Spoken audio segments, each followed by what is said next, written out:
Green tea is full of I always mispronounce this word. Catechins. Hey guys, Adam here, and in today's video I'm going to go through my top 8 tips that I give to all my clients when they're getting started on their health and fitness journey. 8 points on nutrition to get them off and running and in shape as fast as possible.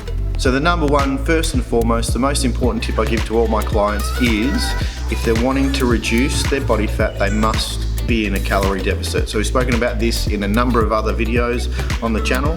TDEE calculator, total daily energy expenditure calculator. We've been through this before. Find out what your maintenance calories are and slice off between 20% and 30% calories per day. And if you do this, you are gonna lose body fat. Number 2, now we know our calorie deficit, we've got to track this stuff. If you don't measure it, you can't manage it. So you would be surprised at how many calories you actually consume if you're not paying attention to the number.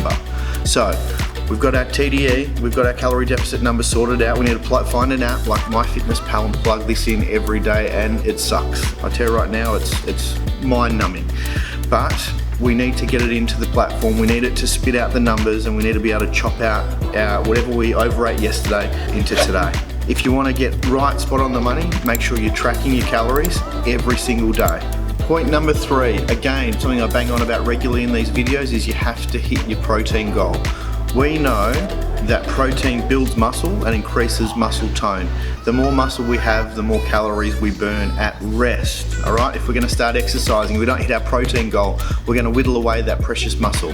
If you find you're struggling by ingesting that much amount of meat, well then make sure you hit up a good quality supplement, just a whey protein. Don't overthink it. Any whey protein you like, there's no promo codes here, we're not being sponsored by anybody. Hit your protein goal. Number 4, I'm not a carbophobe, but I prefer my clients to get the majority of their carbohydrates from leafy greens, especially when we're talking body composition. Again, I mean by reducing fat and increasing muscle. I'm not talking about athletes here. You can eat carbs, bread, it's not going to kill you or anything like that, but if we're looking at getting as lean as possible, as fast as possible, I've just seen better results from people going away from the grains and focusing on leafy greens. They're filling and full of nutrients, it reduces inflammation. I mean, the vegetables, Mum was right, eat your veggies, they're great for you. So number 5, don't be afraid of fat. We don't want that trans fat, we don't want the man-made stuff, but we want to keep our diet rich in good fat. So think fish, coconut oil, avocados, nuts, things of that nature. I want to look at my plate at every meal, and approximately 50% of it or a little bit less wants to be my protein.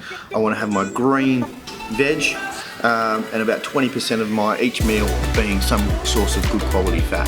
Point number 6, rule of thumb, only eat food that was alive very recently. All right, so think about the shopping centre, the supermarket on a whole. If the aisles are cold, that's where we want to pick our food from.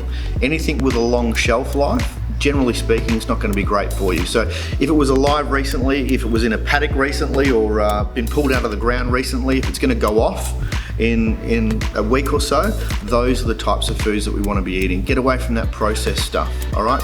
Live, fresh, good quality foods. Number 7, don't drink your calories. Amazing that we sometimes we don't think about the drinks that we ingest as being food, but your latte a day, a couple of 100 calories here or there, or doing this phenomenal effort throughout the week and then blowing it with 6 or so beers. So don't drink your calories.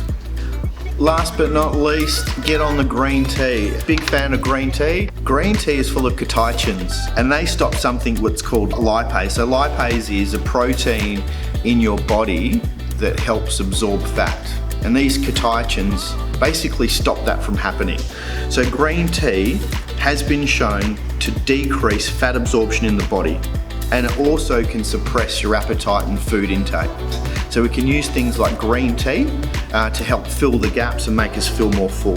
So there we have it, 8 tips around your nutrition that you can take away right now. The 8 tips that I give to all of my clients when they first get started if they want to see some results pretty quickly.